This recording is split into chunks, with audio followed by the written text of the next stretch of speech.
Assalamualaikum warahmatullahi wabarakatuh. Halo teman-teman, jumpa lagi dengan saya Nikmatul Nadhiroh. Alhamdulillah, pada video kali ini kita akan belajar tentang pendidikan agama Islam dan budi pekerti, yaitu bab 5 yang bertema Selamat datang wahai nabiku kekasih Allah Subhanahu wa Ta'ala. Nah, sebelum kita memasuki materi pembelajaran, alangkah baiknya kita berdoa terlebih dahulu ya teman-teman. Mari kita berdoa. Berdoa mulai. Bismillahirrahmanirrahim. Raditu billahi robba wa bil islami dina wa bi muhammadin nabiyya wa rasulah. Rabbi zidna ilma warzuqna fahma amin ya rabbal alamin. Alhamdulillah. Baik, sebelum kita beranjak ke materi, ada beberapa indikator yang akan saya sampaikan. Nah, sebelumnya kompetensi dasarnya itu adalah memahami sejarah perjuangan Nabi pada periode Mekah, yang indikatornya menjelaskan sejarah lahir Nabi Muhammad SAW, menjelaskan kegiatan Nabi di waktu kecil, menjelaskan sejarah diangkatnya Nabi Muhammad SAW menjadi seorang Rasul, dan menyebutkan wahyu pertama yang turun, menjelaskan strategi dakwah secara sembunyi-sembunyi, menjelaskan strategi dakwah secara terang-terangan. Nah, selanjutnya menyebutkan pengertian as-sabiqunal awwalun, yang selanjutnya yaitu menyebutkan sahabat-sahabat Nabi yang termasuk as-sabiqunal awwalun, dan yang terakhir adalah rintangan yang dihadapi oleh Rasulullah SAW. Baik, itu tadi merupakan kompetensi dasar dan juga indikator yang akan kita pelajari pada materi ini.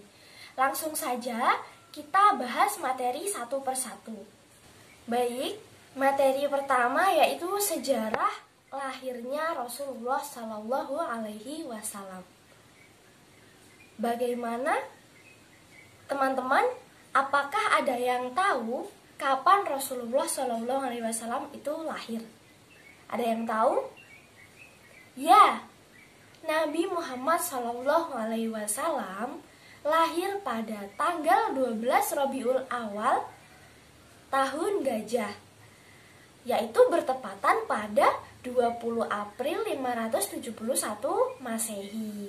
Rasulullah SAW lahir dalam keadaan yatim karena ayahnya Abdullah bin Abdul Muthalib wafat pada saat Rasulullah SAW ini berusia 6 bulan di dalam kandungan Siti Aminah.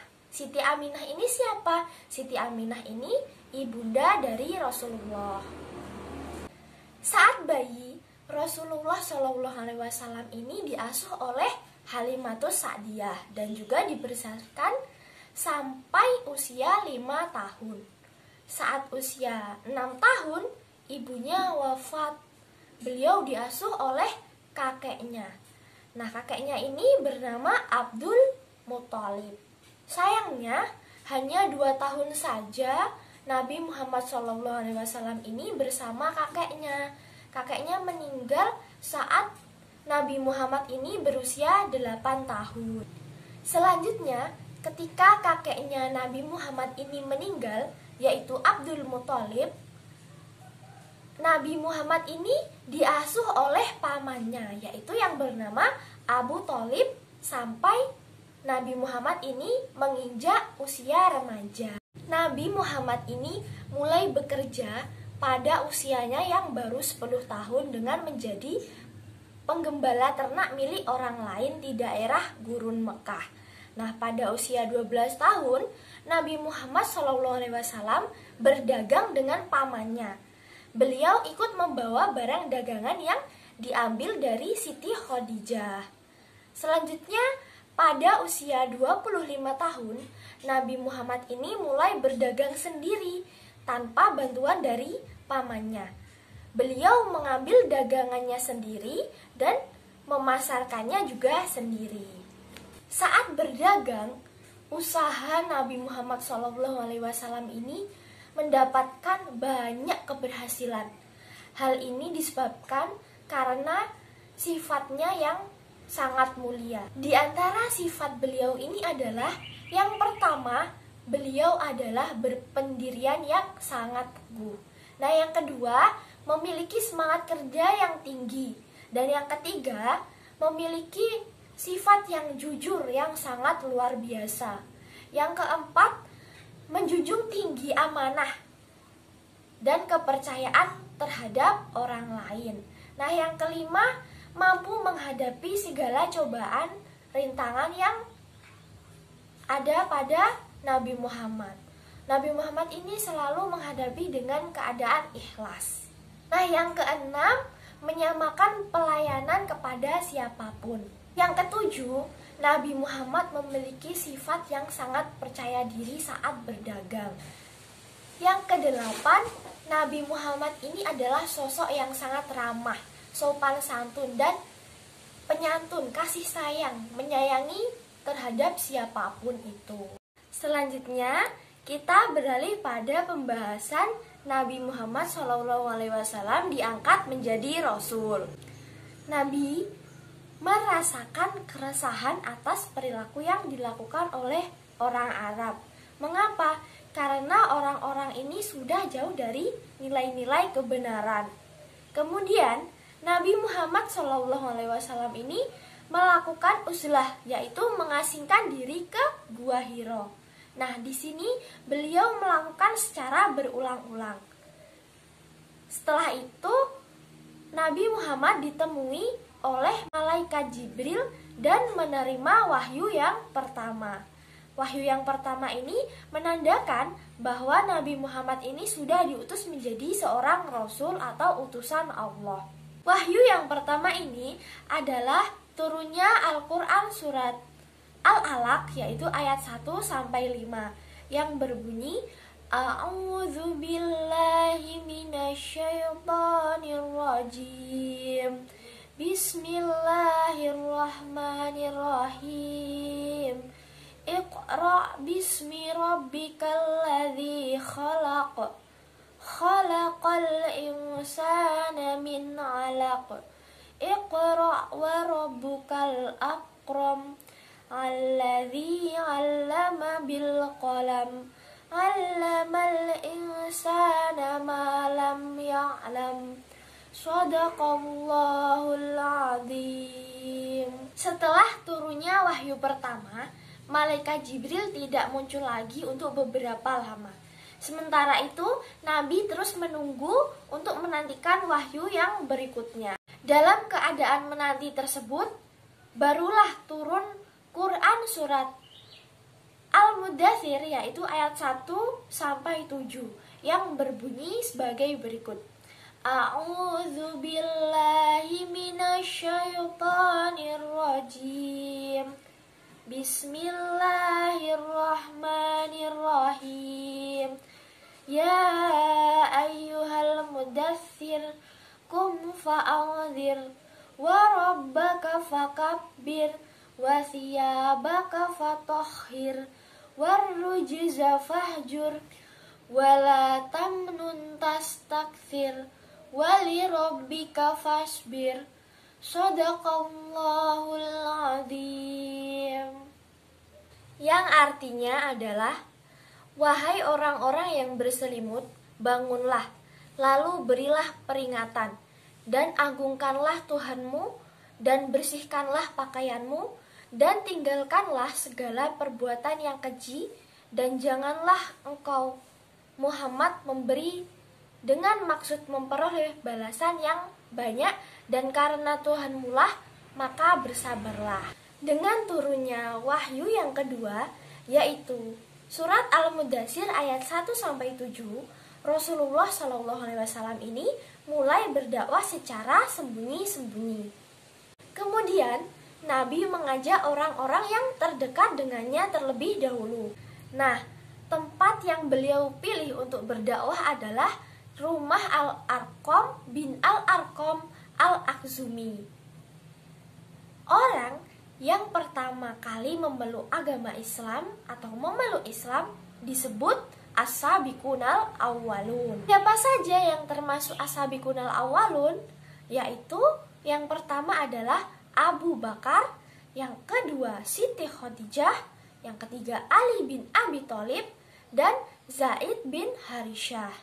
Setelah Nabi Muhammad SAW berdakwah secara sembunyi-sembunyi, maka turunlah wahyu ketiga, yaitu surat Al-Hijr ayat 94 dan 95 yang berbunyi, A'udzu billahi minasyaitonir rajim. Bismillahirrahmanirrahim. Fasda' bima tu'marun wa'rid 'anil musyrikin. Inna kafainakal mustahzi'in. Shadaqallahul adzim.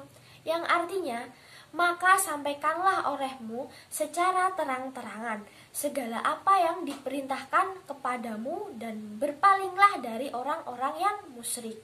Sesungguhnya kami memelihara daripada kejahatan orang-orang yang memperolok-olok kamu. Setelah Rasulullah menerima wahyu tersebut, beliau mulai berdakwah secara terang-terangan. Dalam dakwahnya, Nabi Muhammad mendapat rintangan dan juga hambatan oleh orang-orang kafir yang akan menghentikan dakwahnya. Namun, Nabi Muhammad SAW tetap terus berdakwah dan segala hambatan dan juga rintangan dilakukannya dengan penuh sabar dan keikhlasan dalam menghadapinya. Nah, itu tadi merupakan materi yang saya sampaikan, yaitu tentang sejarah Nabi Muhammad dari lahirnya sampai beliau diangkat menjadi rasulnya. Jika teman-teman ada pertanyaan, silahkan dikirim pada kolom komentar. Baik, itulah materi yang kita bahas pada video kali ini. Nah, kesimpulan dari video ini yaitu Nabi Muhammad SAW lahir pada 12 Rabiul Awal tahun Gajah. Nah, beliau lahir dalam keadaan yatim. Nabi Muhammad ini menerima wahyu yang pertama yaitu pada usia 40 tahun. Wahyu yang pertama ini adalah surat Al-Alaq ayat 1-5. Wahyu yang kedua surat Al-Mudaththir ayat 1-7. Wahyu yang ketiga surat Al-Hijr ayat 94-95. Orang-orang yang baru memeluk agama Islam atau orang yang masuk agama Islam disebut As-Sabiqunal Awwalun. Nah, orang-orang ini adalah Siti Khadijah, Abu Bakar, Ali bin Abi Thalib, dan juga Zaid bin Harithah. Saat berdakwah, Nabi Muhammad ini dapat atau mendapatkan beberapa banyak rintangan dan juga halangan.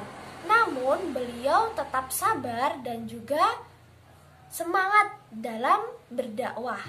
Baik, sebelum kita tutup pembelajaran pada hari ini, silahkan teman-teman membuka buku LKS-nya masing-masing, yaitu pada halaman 72. Di sana terdapat beberapa latihan, silahkan dikerjakan. Nah, sekian dari saya. Mari kita berdoa terlebih dahulu. Berdoa mulai. Bismillahirrahmanirrahim.